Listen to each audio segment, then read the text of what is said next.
Welcome to part second. Now we will study types of chemical reaction.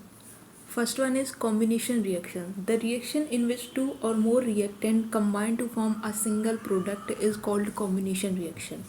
Combination reaction में क्या होता है कि जब हम एक से ज़्यादा कंपाउंड को कंबाइन करते हैं एक नए कंपाउंड को फॉर्म करने के लिए, तो हम उसे क्या बोलते हैं, कॉम्बिनेशन रिएक्शन। इसमें क्या होंगे, दो अलग अलग तरीके के रिएक्टेंट कंबाइन होंगे और एक अलग तरीके का प्रोडक्ट फॉर्म कर देंगे। तो ये होती है हमारी कॉम्बिनेशन रिएक्शन। इसका एग्जांपल क्या है, बर्निंग ऑफ कोल। जैसे carbon plus O2 gives CO2। तो अब हमने फिजिकल स्टेट जो भी इनकी थी वो मेंशन कर दी ब्रैकेट में, और हमने अलग अलग दो कंपाउंड को कंबाइन किया एक सिंगल कंपाउंड के फॉर्मेशन के लिए। So this is what combination reaction. अब कॉम्बिनेशन रिएक्शन के अंदर हम पढ़ेंगे exothermic reaction, reaction in which heat is released along with formation of products. ठीक है, तो एक्सो का मतलब क्या होता है, जब किसी भी चीज़ का एमिशन होता है तो हम उसे एक्सो बोलते हैं। ठीक है, और थर्मिक हमेशा हीट से रिलेटेड वर्ड होता है। तो जब हीट का रिलीज हो रहा है तो हम क्या बोलेंगे, उसे एक्सोथर्मिक रिएक्शन। यानी आपके प्रोडक्ट का जो फॉर्मेशन हो रहा है उसके साथ साथ आपकी हीट का भी रिलीज हो रहा है, तो हम उस रिएक्शन को क्या बोलेंगे, एक्सोथर्मिक रिएक्शन। तो अब पढ़ते हैं डिकम्पोजिशन रिएक्शन के स्टेटमेंट को। The reaction in which a compound splits into two or more simple substance is called decomposition reaction. अब देखो, डिकम्पोजिशन का सिंपल मतलब है कि एक हम कॉम्प्लेक्स कंपाउंड को लेंगे और उसे तोड़कर उसे सिंपल अलग अलग मॉलिक्यूल्स या कंपाउंड में स्प्लिट कर देंगे, और वो हमारी क्या हो जाएगी, डिकम्पोजिशन रिएक्शन।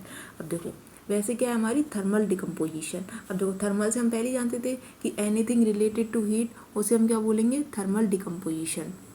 अब देखते हैं thermal decomposition. When decomposition is carried out by heating.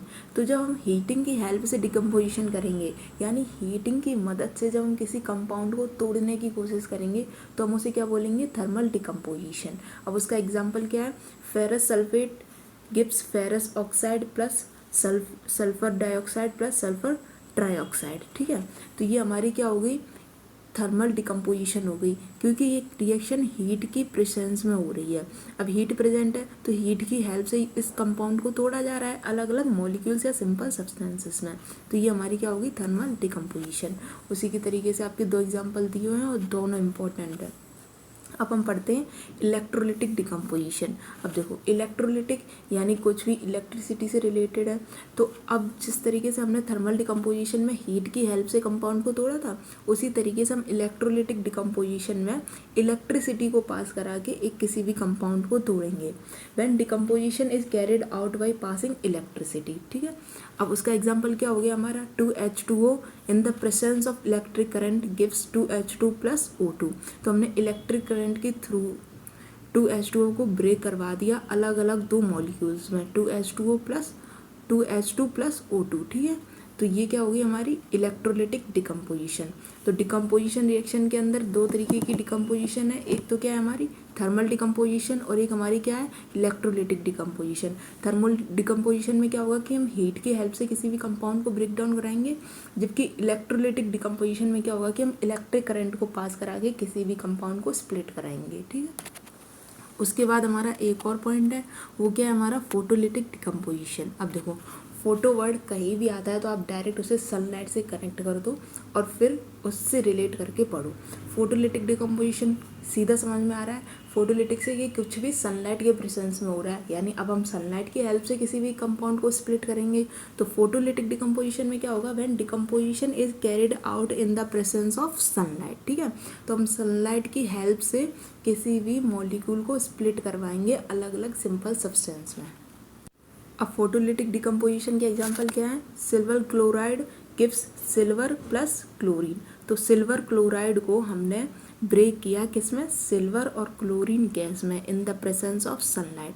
तो सनलाइट की प्रेजेंस में, अब जैसे इस कंपाउंड को सनलाइट में बहुत देर तक छोड़ दिया हमने, सनलाइट की एनर्जी की वजह से, सनलाइट से जो एनर्जी मिल रही है उस एनर्जी की वजह से ये कंपाउंड दो अलग अलग मॉलिक्यूल्स में ब्रेक हो गया। ठीक है, तो ये हमारी क्या हो गई, फोटोलिटिक डिकम्पोजिशन। उसके बाद अब हम पढ़ते हैं एंडोथर्मिक रिएक्शन। अब जिस तरीके से हमने एक्सोथर्मिक रिएक्शन पढ़ी थी उसी तरीके से हमारी क्या है, एंडोथर्मिक रिएक्शन। एंडोथर्मिक रिएक्शन में क्या होगा, जैसे एक्सोथर्मिक के बिल्कुल अपोजिट रिएक्शन क्या है, एंडोथर्मिक रिएक्शन। एक्सो में क्या हो रहा था, हीट का इमिशन हो रहा था, यानी हीट रिलीज हो रही थी, जबकि एंडोथर्मिक में क्या होगा, कोई भी एनर्जी या हीट एनर्जी क्या होगी, उसमें एब्जॉर्ब होगी। तो हम उसे क्या बोलेंगे, endothermic reaction. The reaction which require energy in the form of heat, light or electricity to break reactants are called endothermic reactions। तो वो सारी रिएक्शंस एंडोथर्मिक रिएक्शन हो जाएंगी जिनमें हीट एनर्जी का यूज़ हो रहा है, या लाइट एनर्जी का यूज़ हो रहा है, या इलेक्ट्रिकल एनर्जी का यूज़ हो रहा है। तो आपकी जो डिकम्पोजिशन रिएक्शन थी उसमें क्या हो रहा था, या तो हीट का यूज़ हो रहा था, या फिर सनलाइट का यूज़ हो रहा था, या फिर इलेक्ट्रिक करंट का यूज़ हो रहा था। तो डिकम्पोजिशन रिएक्शन के अंदर जितनी भी रिएक्शन आएंगी वो आपकी क्या हो जाएंगी, एंडोथर्मिक रिएक्शन हो जाएंगी, क्योंकि उसमें किसी न किसी तरीके की एनर्जी का यूज़ हो रहा है कंपाउंड को ब्रेक कराने के लिए। तो आप सीधा लिख सकते हैं कि decomposition reaction are kind of endothermic reactions. ठीक है, अब हम पढ़ेंगे डिस्प्लेसमेंट रिएक्शन को। The chemical reaction in which more reactive element displaces less reactive element from its salt solution. तो देखो, डिस्प्लेसमेंट रिएक्शन में क्या होता है कि सॉल्ट सोल्यूशन में जो एलिमेंट प्रेजेंट होते हैं उनमें से जो ज़्यादा रिएक्टिव एलिमेंट होता है वो कम रिएक्टिव एलिमेंट को डिस्प्लेस कर देता है अपनी इनिशियल पोजीशन से। जैसे यहाँ पे एक लेस रिएक्टिव एलिमेंट प्रेजेंट है, ठीक है, और यहाँ पे एक मोर रिएक्टिव एलिमेंट प्रेजेंट है।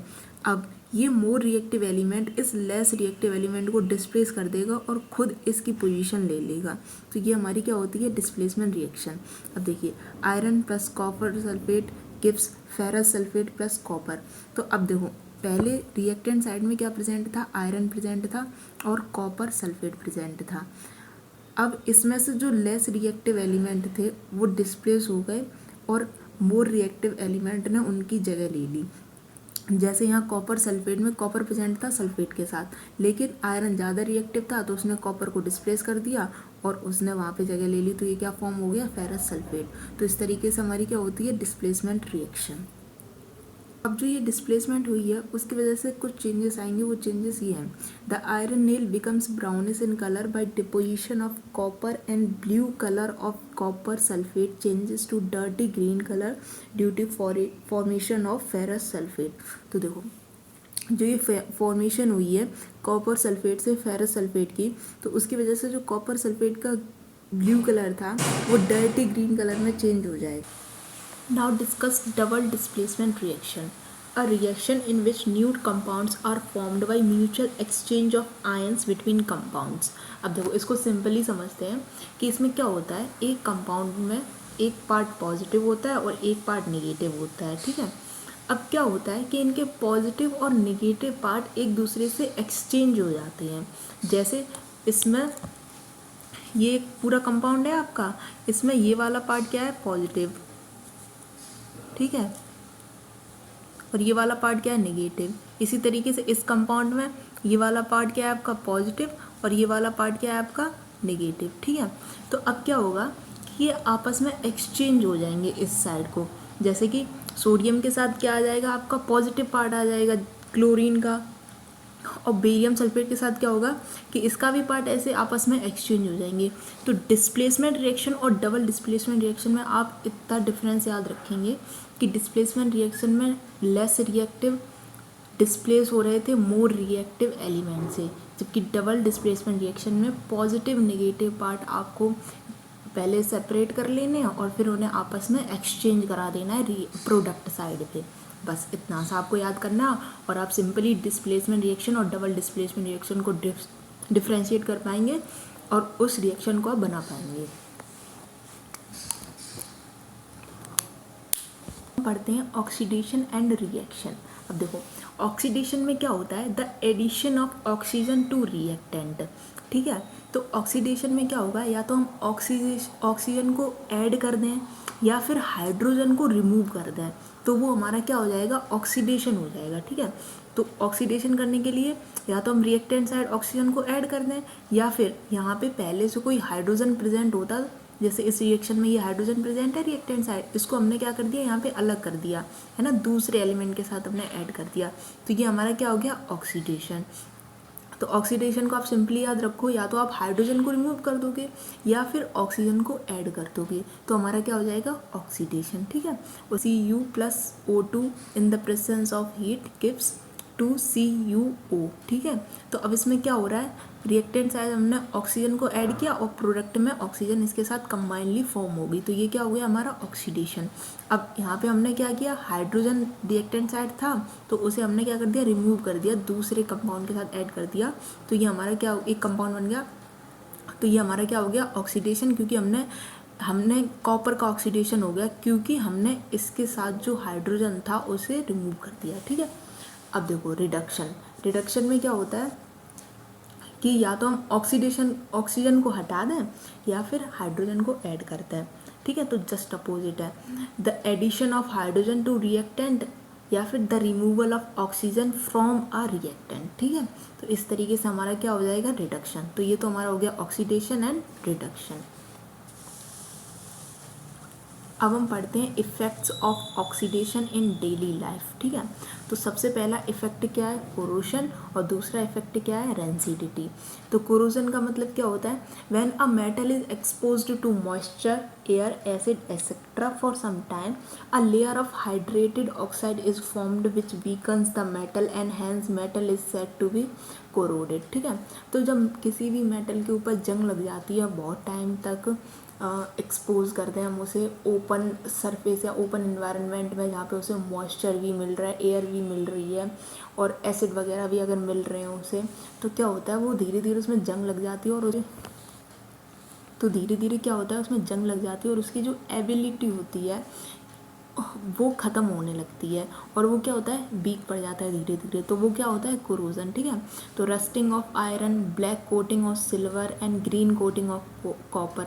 तो सिल्वर के चीज़ों पे भी ब्लैक कोटिंग हो जाती है अगर हम उसे ऐसी अनयूज्ड छोड़ दें ओपन इन्वायरमेंट में फॉर सेवरल टाइम या सेवरल पीरियड ऑफ टाइम, मतलब ऐसी। और फिर ग्रीन कोटिंग ऑन कॉपर, तो और जो पीतल वगैरह होती है उस पर ग्रीन कलर की कोटिंग हो जाती है, जो अनयूज्ड पीतल बहुत टाइम तक रखी रहती है तो उस पर ग्रीन कलर की कोटिंग लगना शुरू हो जाती है, तो वो क्या होता है कोरोजन होता है। ठीक है, corrosion can be prevented by galvanisation, electroplating और बाई पुटिंग पेंट्स। तो गैल्वेनाइजेशन क्या होता है, एक तरीके का एप्लीकेबल कोई सब्सटेंस होता है जिसे हम अप्लाई कर देते हैं इन सिल्वर पे या फिर कॉपर पे कोरोजन को प्रिवेंट करने के लिए। उसके बाद इलेक्ट्रोप्लेटिंग होती है जो इलेक्ट्रिसिटी के थ्रू होती है, और उसके बाद क्या होता है हम पेंट वगैरह कर देते हैं, जैसे बहुत ज़्यादा आयरन की चीज़ों पे पेंट वगैरह किया जाता है टू प्रिवेंट कोरोजन। ठीक है, उसके बाद रेंसिडिटी क्या होती है, रेंसिडिटी का सिंपल मतलब होता है किसी भी चीज़ का बहुत टाइम तक, या फिर ऐसा कह लो कि जैसे हम लोग कहते हैं ना बासी खाना, बस वही चीज़ होती है रेंसिडिटी। उसमें क्या हो जाता है कि जब खाना आप 1-2 दिन से ज़्यादा रखा रहे तो वो ख़राब होना शुरू हो जाता है, तो वो किस वजह से होता है, oxidation of fats and oil की वजह से होता है। ठीक है, the oxidation of fats and oils when exposed to air is known as rancidity. It leads to bad smell and bad taste of food.